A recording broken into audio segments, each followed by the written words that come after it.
Nama saya Natalia Kristiani Burusinukaban, saya dari kelas 11 F Teknik. Pada video kali ini, saya akan mempresentasikan hasil dari karya ilmiah saya. Judul karya ilmiah yang saya bawakan yaitu tentang pengaruh durasi penggunaan handphone terhadap kualitas tidur siswa. Karya ilmiah ini ditulis oleh saya sendiri yaitu Natalia Kristiani Burusinukaban.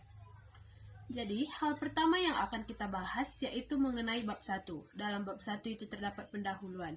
Dalam bab 1 terdapat beberapa bagian, antara lain yaitu latar belakang, rumusan masalah, tujuan, dan juga manfaat. Yang pertama yang saya akan membahas latar belakang dari karya ilmiah saya. Di zaman sekarang, handphone sudah menjadi barang yang hampir tidak bisa lepas dari kehidupan siswa.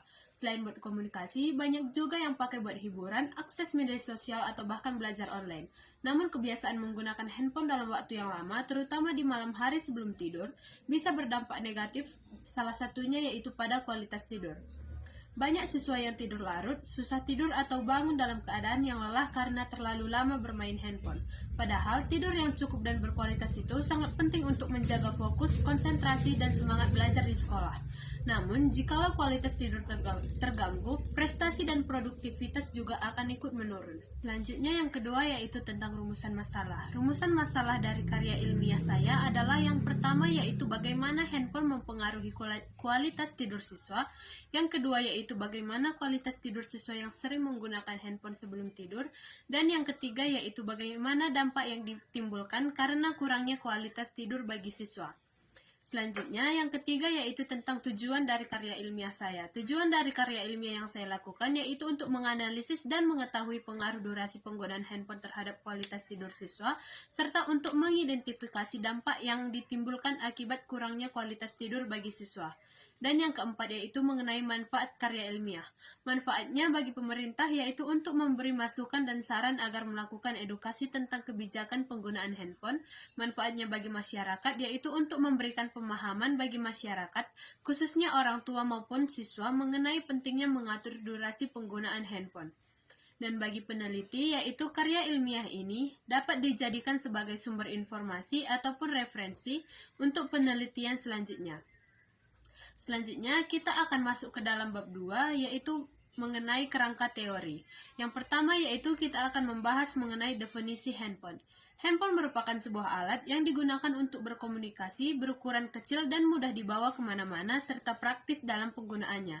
Menurut Lucy Tri Ediana dan Anita Herawati, handphone semakin mempermudah kegiatan manusia dalam komunikasi. Kini kegiatan komunikasi semakin berkembang dan lebih maju dengan munculnya handphone. Selanjutnya yaitu mengenai fungsi handphone. Handphone berfungsi sebagai alat komunikasi, mencari informasi atau ilmu pengetahuan, sebagai sarana hiburan dan juga sebagai penyimpanan data. Selain memiliki banyak fungsi, handphone juga memiliki dampak baik dalam positif maupun dalam negatif. Dampak positif dari penggunaan handphone yaitu antara lain untuk memberikan kemudahan bagi manusia melakukan akses informasi maupun berkomunikasi. Handphone juga mampu melatih kreativitas anak. Selain itu, handphone juga mampu beradaptasi dengan perkembangan zaman. Namun, di sisi lain, dampak negatif dari penggunaan handphone antara lain yaitu mampu menurunkan konsentrasi belajar anak pada saat proses pembelajaran berlangsung. Anak menjadi malas menulis dan membaca karena handphone memberi akses gambar maupun video dengan mudah. Selanjutnya yaitu penurunan dalam kemampuan bersosialisasi atau anak menjadi introvert. Dan dampak negatif dari handphone lainnya yaitu dapat mengganggu kualitas tidur pada anak sehingga dapat menyebabkan berbagai macam penyakit. Selanjutnya, kita akan membahas mengenai definisi tidur. Tidur merupakan suatu kondisi tidak sadar, yakni individu dapat dibangunkan oleh stimulus atau sensoris yang sesuai atau juga dapat dikatakan sebagai keadaan tidak sadarkan diri yang relatif. Bukan hanya keadaan penuh ketegangan tanpa kegiatan, tetapi lebih merupakan urutan suatu siklus yang berulang. Tidur dipercaya mengkontribusi pemulihan fisiologis dan psikologis yang berfungsi untuk memelihara jantung. Oleh karena itu, tidur yang nyenyak bermanfaat dalam memelihara jantung. Selanjutnya yaitu mengenai kualitas tidur merupakan suatu fenomena yang sangat kompleks yang melibatkan berbagai domain. Jika domain tersebut terganggu, maka akan terjadi penurunan kualitas tidur. Penggunaan handphone yang berlebihan, terutama menjelang waktu tidur, dapat menyebabkan penurunan kualitas tidur. Salah satu penyebab utamanya yaitu karena paparan cahaya yang dipancarkan oleh layar dari handphone sehingga membuat tubuh tidak mengantuk dan mengalami kurangnya kualitas tidur. Kualitas tidur yang tidak baik, maka akan beresiko menyebabkan gangguan tidur jangka panjang seperti insomnia. Maka dari itu, untuk mencegah penurunan kualitas tidur, disarankan untuk menghindari penggunaan handphone setidaknya 1 jam sebelum tidur. Selanjutnya masuk dalam bab ketiga, yaitu mengenai metode penelitian. Yang pertama yaitu jenis penelitian. Penelitian ini termasuk dalam penelitian deskriptif kualitatif karena penelitian ini berisi deskripsi dari data-data. Yang kedua yaitu data penelitian. Data penelitian ini terdiri atas 2 jenis, yaitu data primer dan juga data sekunder. Yang ketiga yaitu metode pengumpulan data. Metode pengumpulan data dalam penelitian ini yaitu menggunakan metode wawancara yang dilakukan untuk mengungkap informasi lebih mendalam dan juga metode studi kasus yang berfungsi untuk memperoleh pemahaman yang komprehensif mengenai latar belakang, proses hingga dampak dari kasus yang sedang diteliti. Selanjutnya kita akan masuk ke dalam bab 4 yaitu tentang hasil penelitian dan juga pembahasan. Hasil penelitian yang pertama yaitu pengaruh handphone terhadap kualitas tidur siswa. Berdasarkan hasil yang diperoleh, hampir seluruh siswa yang menjadi responden mengaku menggunakan handphone setiap malam sebelum tidur. Aktivitas yang sering dilakukan antaranya adalah membuka media sosial, menonton video, dan juga bermain game online. Namun, kebiasaan ini ternyata berpengaruh besar terhadap kualitas tidur mereka. Banyak siswa mengaku bahwa setelah menggunakan handphone, mereka merasa lebih sulit mengantuk dan waktu tidur pun menjadi mundur dari yang seharusnya, sehingga mereka tidur dalam waktu yang lebih singkat dibandingkan hari-hari sebelumnya. Selain itu, banyak juga siswa mengalami ketergantungan terhadap notifikasi handphone. Hal-hal kecil seperti ini secara tidak sadar membuat otak terus aktif dan sulit beristirahat sepenuhnya. Yang kedua yaitu kualitas tidur siswa yang sering menggunakan handphone sebelum tidur. Siswa yang memiliki kebiasaan menggunakan handphone sebelum tidur mengaku bahwa tidurnya jarang terasa nyenyak. Mereka sering terbangun di tengah malam atau merasa gelisah saat tidur. Ada juga yang mengatakan bahwa mereka merasa tidur terlalu sebentar, padahal sebenarnya sudah cukup lama berbaring. Bangun tidur juga menjadi hal yang berat bagi mereka. Banyak dari mereka yang merasa tidak segar, mengantuk, dan sulit bangkit dari tempat tidur di pagi hari. Hal ini memperkuat bahwa kualitas tidur tidak hanya tentang durasi, tetapi juga tentang ketenangan dan kesiapan tubuh untuk pulih. Yang ketiga yaitu mengenai dampak dari kurangnya kualitas tidur terhadap siswa.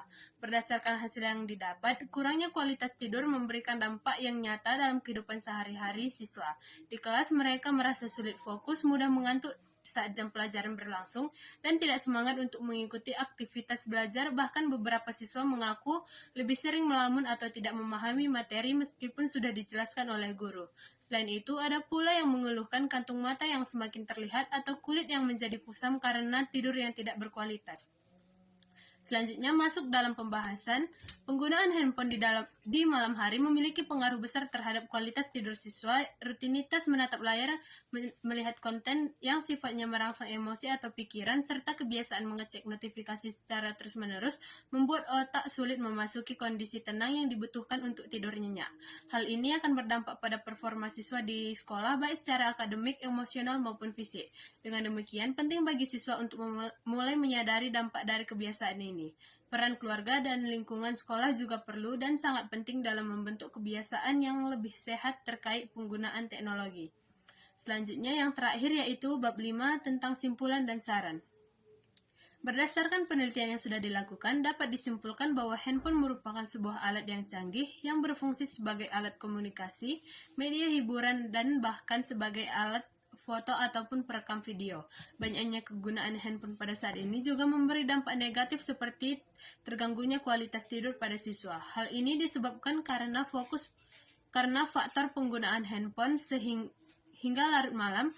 Paparan cahaya handphone menyebabkan otak terus aktif dan membuat susah untuk tidur. Terganggunya kualitas tidur membuat performa dan produktivitas siswa menurun. Oleh karena itu, peran orang tua sangat penting dalam mengawasi anaknya menggunakan handphone, dan juga lembaga seperti sekolah perlu melakukan edukasi untuk menghimbau para siswa-siswi agar dapat menggunakan teknologi dengan cermat dan tidak berlebihan atau bahkan bergantung pada teknologi seperti handphone. Selanjutnya, tentang saran-saran. Yang pertama yaitu perlunya mengurangi penggunaan handphone menjelang tidur. Yang kedua yaitu perlunya pelaksanaan pemberian edukasi tentang dampak handphone terhadap kualitas tidur, terutama pada siswa. Dan yang ketiga yaitu perlunya dukungan dari orang tua dalam membantu anak membentuk kebiasaan yang lebih sehat. Sekian presentasi saya mengenai karya ilmiah yang berjudul Pengaruh Durasi Penggunaan Handphone Terhadap Kualitas Tidur Siswa. Mohon maaf jika ada kesalahan kata. Sekian dari saya, terima kasih. Siang Kak. Siang. Jadi aku Natalia. Di sini aku mau mewawancarai Kakak tentang pengaruh durasi penggunaan handphone terhadap kualitas tidur siswa. Apakah Kakak bisa?